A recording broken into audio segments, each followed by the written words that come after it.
come what may, I'm headed down the right path. I feel so brave, my head held high and I'm showing class. Dreams ignited, every day I truly give my best. I'm thriving excitedly to be the very best version of myself. I'm so bold and I'm so brilliant. I feel amazing, I feel so resilient. I'm so bold and I'm so brilliant. I feel so amazing, I feel so resilient. Get to know Sean Allen, aka The Real Goal Setter. He's a dynamic engineer, coach, project manager, real estate investor, and the co-founder of Estates LLC. All right, Sean Allen, aka The Real Goal Setter. Welcome to the Chundria Show. How are you today? I am well. I'm well. Thank you. And it's good to be here. Thank you for the invite. Of course, my pleasure. Okay, so we're going to dive on in today and we're going to slide these credentials you have across the table, okay? Bachelor of Science in Civil Engineering, North Carolina A&T, check. Master of Science in Business Administration from the University of Rochester, check. Project Management Professional certification, and then you also have expertise in environmental social governance from UC Berkeley, check and check. Yes. Given your impressive educational background and certifications, how have your academic experiences contributed to your ability to problem solve and make decisions in your career? Oh, love the questions. I think when you look at education, credentials, training, for me specifically, each area was like a chapter of my life that just added a little bit to develop to who I am today.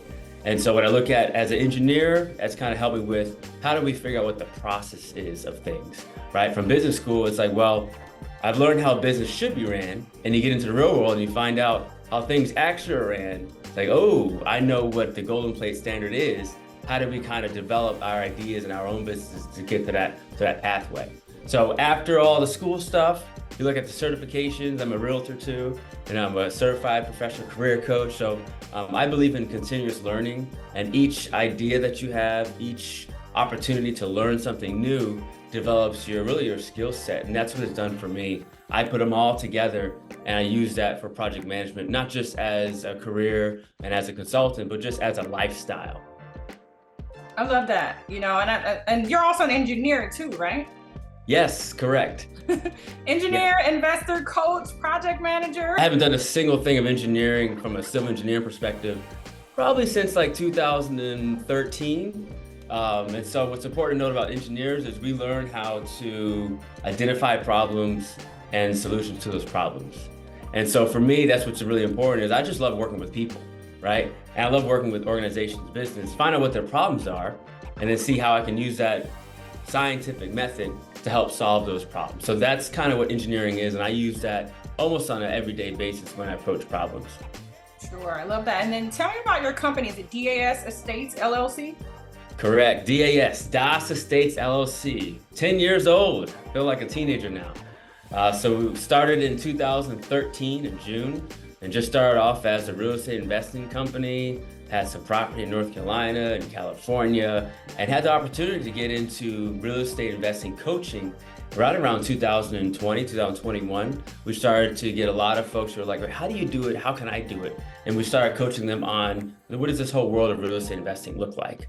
And so now it's really grown into a consulting firm where we're kind of out of just the real estate. We're looking at how do we work with the nonprofit organizations, educational organizations, institutes, for-profit and nonprofit businesses on step 1 to step 10. What's your process flow for how do you manage projects and or programs or investments? And so it's really grown into multi-state training opportunities where we can make an impact on small groups, organizations, as well as hopefully some larger companies from a project management perspective. Hearing all of that, sounds like a really busy life you have. What's a typical day in your life look like? Woo-wee. Are you sure you want to know? I don't want to stress you out, okay? But let me give you a typical day. So I typically don't sleep too much, all right? The thing is usually I'm up before the sun, right? So I get up and the first thing I do is, goal set. Most folks are social media, they're looking at Facebook, IG, Twitter, TikTok, all that first. They're looking at other folks first. For me, I do an introspective look and I say, okay, what are my goals for today? What are the goals for this week and or month or even longer sometimes? So the first 30 minutes is goals, news a little bit. You know, I listen to some really uplifting music, and that's how the day starts until I get into whatever it's work or project management consulting, or I'm a landlord, maybe some tenant stuff, or maybe I'm coaching a client or doing project management, you know, I'm exercising, and that's all just during the morning time. Usually probably around 5, 6, 7 o'clock. What do? I revisit some of those goals, check them. How am I looking on some of these goals? Check the bank accounts too, because with all these properties and different, you know, business income streams and things of that nature, we also have to look at, you know, the details. And I do a detailed look every day, usually around 5, 6, 7 o'clock, about, you know, action items that I may or may not have completed, emails, you know, accounts, and check some investments. And even if there's only $30 in something, right? I still want to check to make sure that that $30 didn't turn into $15 or so. All right. And so usually my day comes to an end, usually around 7, 8 o'clock. And that's time to just relax, meditate, take baths. And I think that's important. You always have to have something that can kind of relieve the stress, you know, debrief for the day, relax the mind. And usually I try to add a social element by like 8, 9, 10 o'clock, you know, watch some TV maybe, you know, spend some time with my wife, socialize with the network, yada, yada, yada. And that's rinse and repeat. And that's typically about 6 days a week.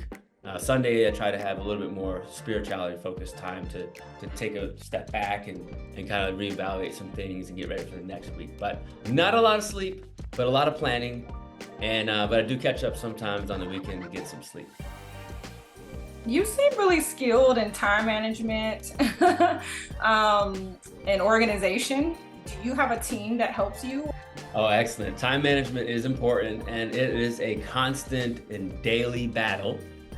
And I don't think I'm the best sometimes, and other times I'm like, wow, I really did that.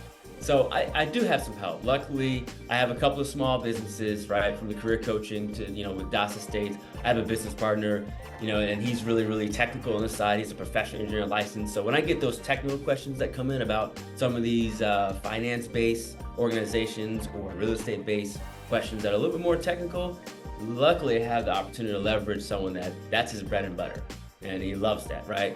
I also have the opportunity to have some independent contractors, right? We hire independent contractors to do some of the admin work to help us out with, you know, searching for listings or, you know, looking at how do we create an org chart or process flow. So we bring in independent contractors who their bread and butter might be just admin or Excel, right? And that kind of frees up my mind for whatever it is, goal setting and vision planning. And then lastly, it's important to say that I think it's really important that your network is important. Like what you eat is who you are. Some may say that, but for me, it's like who you surround yourself is really important. If they're giving you positive vibes, if they're supporting you, they're bringing you to that next level, I find that gives me the motivation to be able to look forward and know that there's other folks out there that are 2 or 3 levels higher than me, and I have a lot to aspire to. So that's kind of the core I see about your network and having some help and knowing that there's folks that are passionate about certain things that I may not be passionate about. I can kind of bring them in and add them to the team as need be. Have you thus far been able to train? It sounds like you've been able, 10 years in the business, have you been able to train people up? Well, now you're really getting into it. So I love training. The issue sometimes is, and as you know, as an entrepreneur, everything's like in here. And my goal is always to say, how do I replace me, right? So that way someone else can come in and do what I'm doing. I can focus on other things, you know, like growth and outreach. I'm really big in the community. So I volunteer 10 to 12 hours per week. That's important to me. But yes, training is key. I enjoy mentorship. Mentorship is key to me.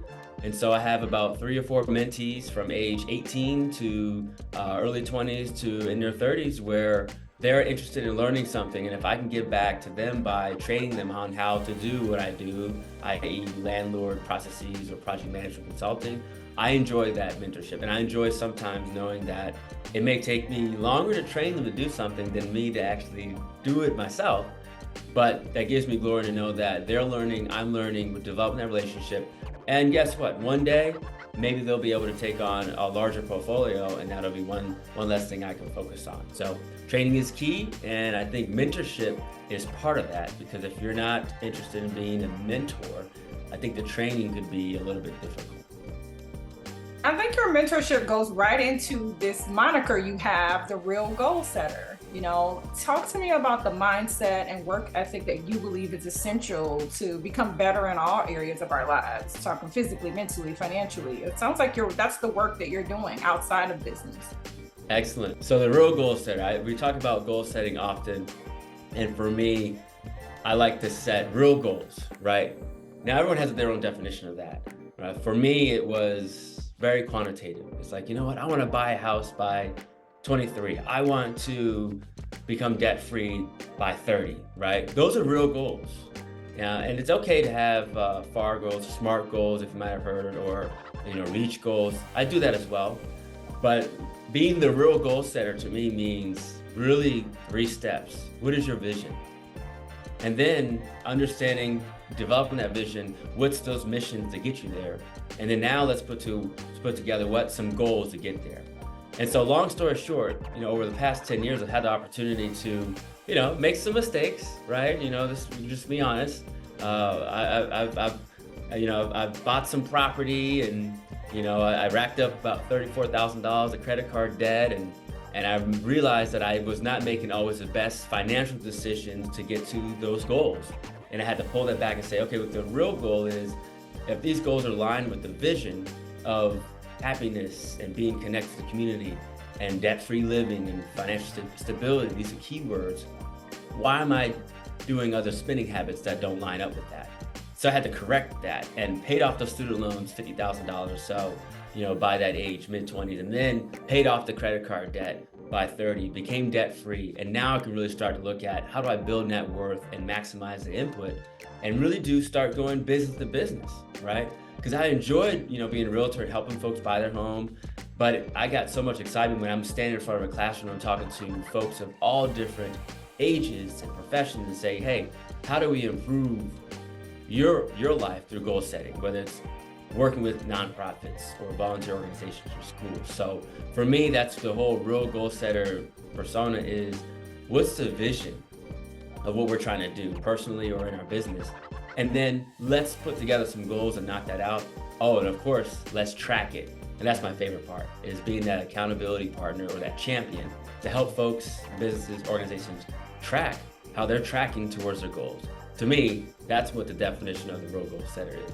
Many people have a kind of a jaded relationship with goal setting. A lot of people don't have a lot of experience, or they set goals, but they didn't have that accountability partner, or they never really learned how to hold themselves accountable. So, I can appreciate that, you've made it like your life's work to help, because you could have just, secured all the money in the world for yourself and went on and lived happily ever after, but I think it's something really special about being selfless in that way and making sure, like, that's how you build community. That's how, we get rid of deficits. That's how we, build businesses, Black-owned businesses. That's how we do more, in our lives and in the lives of others. So I think that's truly like special that you sought that out to do, and you still do that on top of your really rigorous schedule.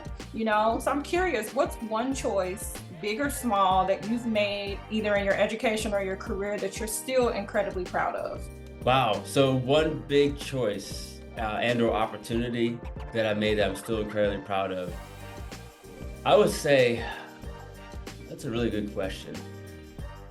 I think what's important for me is stepping out of my comfort zone.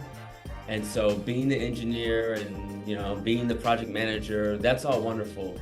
But for me, when I had the opportunity to be part of a fraternity, Alpha Phi Fraternity Incorporated, I was pushed to a limit to sign up for a role that I thought I had no experience in, on being an executive director of a nonprofit of a whole region, 13 states, 2 countries.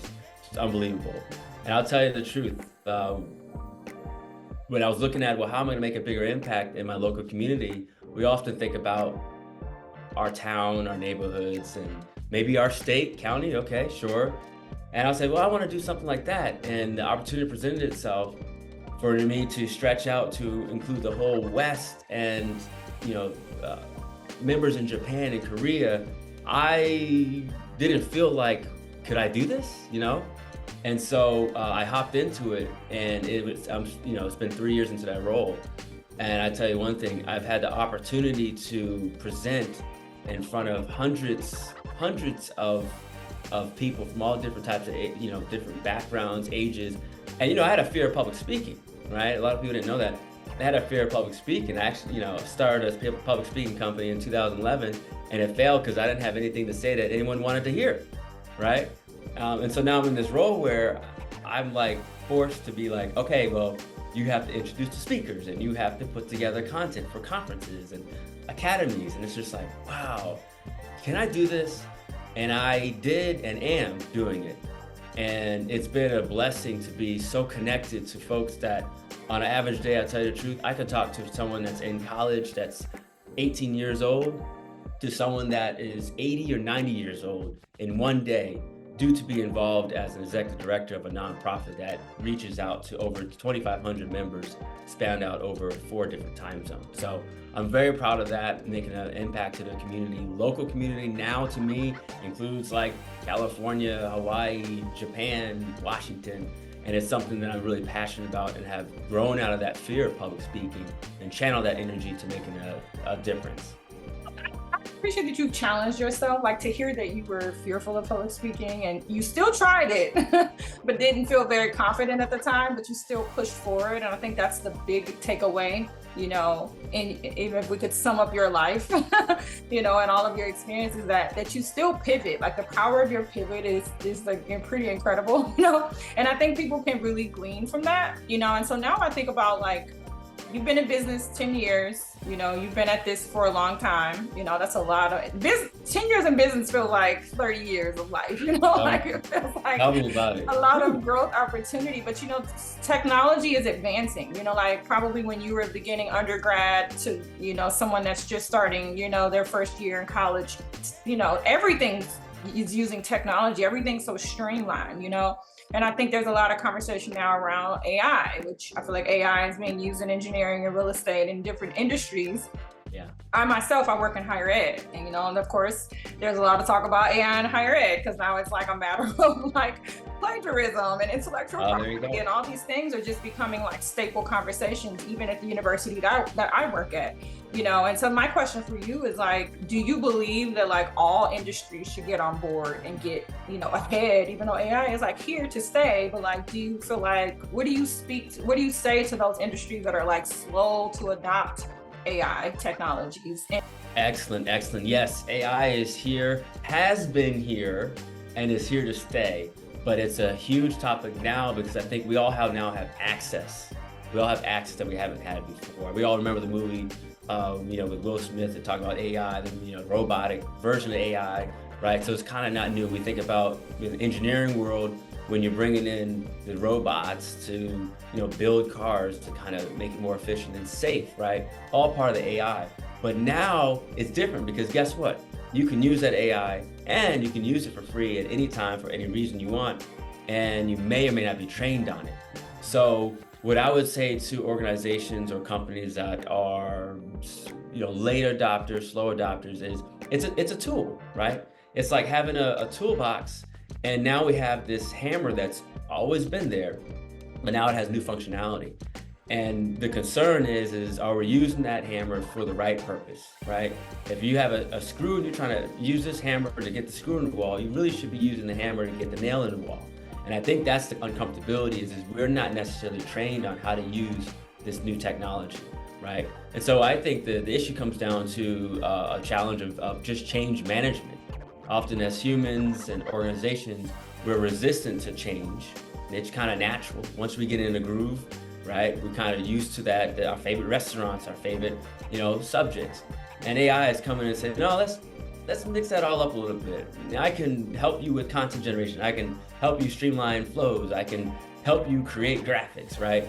It's really challenging the way that we're used to thinking about consistency and having a normal kind of regular path of approaching problems. So my recommendation is, and we talk to organizations about this through Estates LLC, is about, look at it as a tool. And if we don't use that hammer and we decide to not use any tools in the toolbox, well, there's other folks that are using that full toolbox, albeit they are getting more toolbox, and they're signing up for all different types of platforms, AI platforms, just to make life better and a little bit more efficient. So it's something that's kind of new and challenging right now, but it also comes down to engaging the leadership and having those difficult conversations to say, well, hey, do we want to fall behind, or do we want to get ahead? Do we want to train our folks on how to use it, or do we want to train them on how not to use it, right? Do we have protocols in place that can help them along, not just compliance and regulations to prevent them from using it, right? And so those are the top three things I would say is training, leadership, talk about those different conversations around change management, and then hopefully understanding that we are people and there's nothing that can really replace us as human beings. Let's use the AI and technology as a supplement to who we are so we can do what we enjoy best, like this, interacting as people. You hit it on the head. I wholeheartedly agree that it should not replace human effort. But I think that you've given some really great tips to foster wider acceptance and hopefully more implementation of AI technologies across all industries. Because I don't think there's any, like even our health experience, remember a time when you had to go to the doctor. Now we have telemedicine. It's funny how it's so widely accepted in some industries, and then others are like, oh, nope, we're not doing that. We still need people. And so, like you said, it should complement the human effort, not, override it or take over it.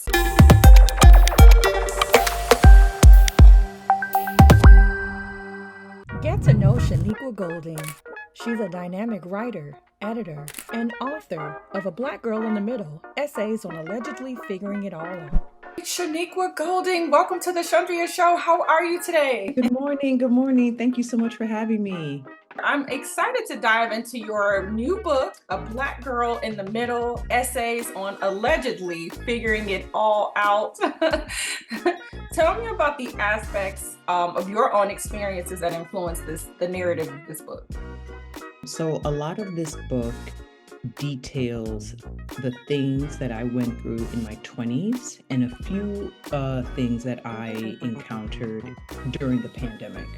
But a lot of this book is a look back on who I was then, with a bit of insight and knowledge and distance from the event that I am now, while also still looking ahead. So hence me being in the middle. Now you put allegedly in parentheses, right? Big allegedly, yes. What's the intention behind that? The allegedly is, listen, girl, don't think that there are any answers that you're gonna be able to hold on to. This is just my conclusions. So there are 12 essays. I'm imagining you wrote these over a course of time. How do they differ, and what do you hope your reader will take away from each of them? Oh, so the opening chapter is a chapter about my name and just the experiences that I have had as a Black girl being named Shenequa. And I hope that Black women, non-Black women, and everybody reads that chapter, and whenever they meet a Shenequa, they realize that we are just as nuanced and human and funny and lovely as a Michelle or a Kate or a Kathy. The remaining of the book, I detail friendships, having to change my phone number, a guy that I really liked who didn't like me, my traumas surrounding sex. All of these chapters, some of these chapters were written as early back as 2018. All of these chapters took a lot of energy out of me, and I just really hope that whenever someone reads it, they can see the heart and humanity and the vulnerability in it, and that I tried my best. It sounds like you have to be very transparent, and give of your true self. You're telling your real stories and hoping that it will, inspire someone else to, be okay with where you are, close up what you can't resolve, move on. It sounds like you're trying to give peace to your reader. Yeah, that's a great way to say it. Yes. You've been pursuing yourself. Would you say that? Excellent. That's a really concise way to put it. I am trying to give peace to my reader because I was trying to give peace to myself. I was trying to make sense of like I was trying to connect the dots. You know, sometimes I believe that when you separate yourself from a situation, you can see it clearer. You know what I mean? Like chapter 7, Jagged Little Pill, when I talk about anger and how am I going to process anger? How am I going to allow myself to lean into anger? And then the final chapter, not cliffhanger-esque, but I just say like, yo, this is kind of where I'm at right now. As 40 is like around the corner. I mean, I don't know what type of flaws I'm gonna have, but like tune in next week, you know what I mean? So there is a lot of me that I am trying to put to bed. And there's also a lot of me that's like, hey, we still got some, more figuring out to do. I think that's the beauty of it though, too, is that, I hear, and as a Black woman, this speaks to me because you created something that makes me feel like I'm not alone as a Black woman. I'm not alone as a woman, and that we have these experiences that shape us, it shapes our present and our future. And so I think that it's even more imperative to do away with those, to fix those, to resolve those, to process those, however that, some of us could be dealing with trauma from 10 years ago, that's impacting how we move for the next 10 years. And so I do feel like your book is timely, just coming off, I'm 42. So, for women that are in their 30s and 40s that are, life is different for our age group than they were for our parents' generation. Yes. I'm constantly comparing myself to where my parents were at 42. But I've had experiences that they haven't had. And so there's that. And so I think that's the beauty of what you've written thus far from what it sounds like. I can't wait to read it. What encouraging words do you have for Black women who feel any societal, cultural, or misogynistic pressures that your book just may mitigate? That's a tough one because societal pressures on Black women are so crafty, you don't even know when you are underneath the weight of them. But I would really say to Black women, first and foremost, I don't know if your viewers are believers. I'm a believer in God. I read my Bible every day. Big fan of Jesus over here. So start to develop a relationship with God and see God how God sees you, right? Not how this society sees you, how Jehovah God sees you. That's number one. Number two, and understand that the noise outside does not dictate what's healthy for you and how you should conduct yourself. And number three, we are strong, but there's also strength in softness. Come with me, I'm headed down the right path. I feel so brave, my head held high and I'm showing class. Dreams ignited, every day I truly give my best. I'm thriving excitedly to be the very best version of myself. I'm so bold and I'm so brilliant.